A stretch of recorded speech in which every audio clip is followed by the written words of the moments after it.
So today what I'm going to do is I'm going to go over an exercise that is widely used for hamstrings, stiff leg deadlift.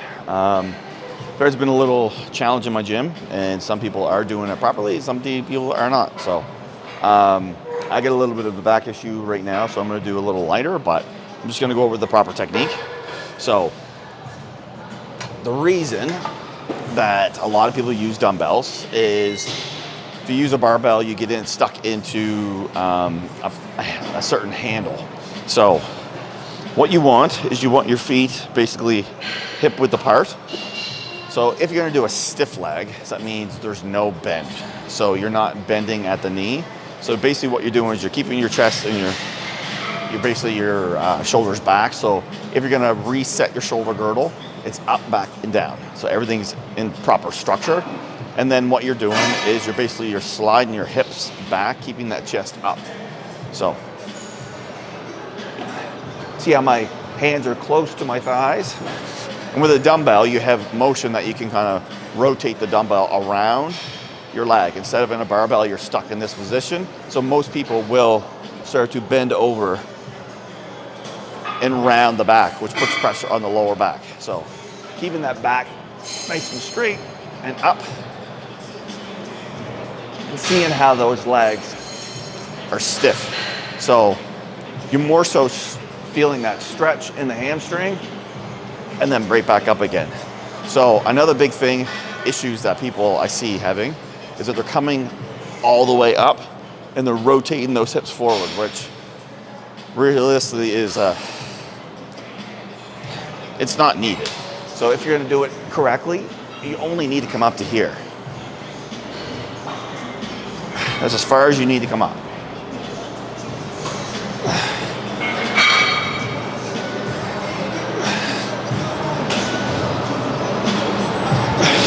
So coming up past that point it's not essential. There's no need for it. So if you're gonna do it properly. Like I said, some guys are doing it properly and some guys aren't. So just remember, if you're gonna do a stiff leg, do it in a way that you're going to do the form correctly. And as soon as you start to bend that knee or round that back, you're taking the whole premise out of the exercise, putting the pressure on your lower back or your glutes where it should be on the hamstring. Glutes are a major part of that exercise, and that's why a lot of people come up and they rotate hips forward, get that more flex. But at the end of the day, all you're doing is you're over rotating your hips and you're gonna start pinching nerves. So realistically do it, think about the process, think about the muscle that you're doing, and do it properly. Don't hurt yourself. I would go light. Until you get the form down, do it until you're doing it to engage the muscle. So if you're only doing it for weight, your form's gonna break, which is what I'm essentially seeing online with this challenge. Like I said, some people are doing it properly, but most of them aren't. And because they're trying to do the heavier weights. They're trying to compare themselves to other guys that are stronger in their hamstrings, where they're really not. So if you're grabbing a weight just to do it because somebody else did it, that's your first mistake. So you should always do it to engage the muscle and get the most out of that exercise.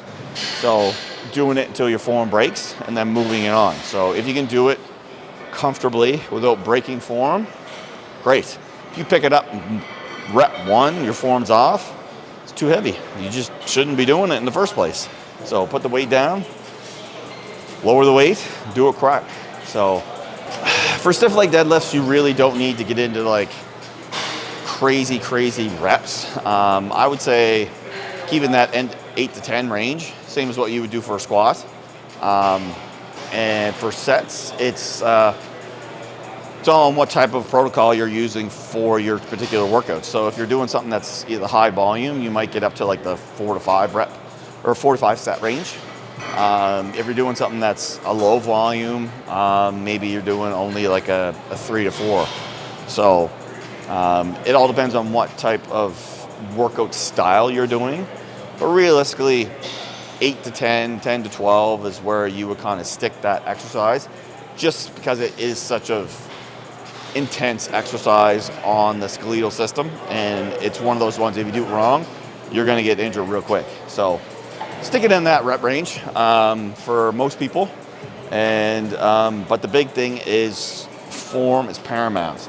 So don't try to lift heavier just because you think it's the way that you're going to grow, because it's not. So do it properly, do it right, and then you'll get bigger gains that way.